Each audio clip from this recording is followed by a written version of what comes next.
দেখো খেতে বসেছি, এই যে ভাত আছে, তোমার শাক ভাজা, একটু পোস্ত আছে, এই দেখো লেবু আছে, এইখানে মুরগির মাংস, আর এখানে আছে তোমার দই, একবার দই আছে, দেখছো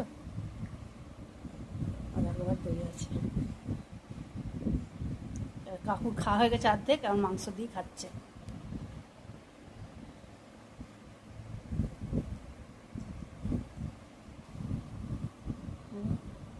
এই যে শাক, এটা কলমি শাক হয়েছে, পেঁয়াজ আর রসুন দিয়ে ভাজা করেছি।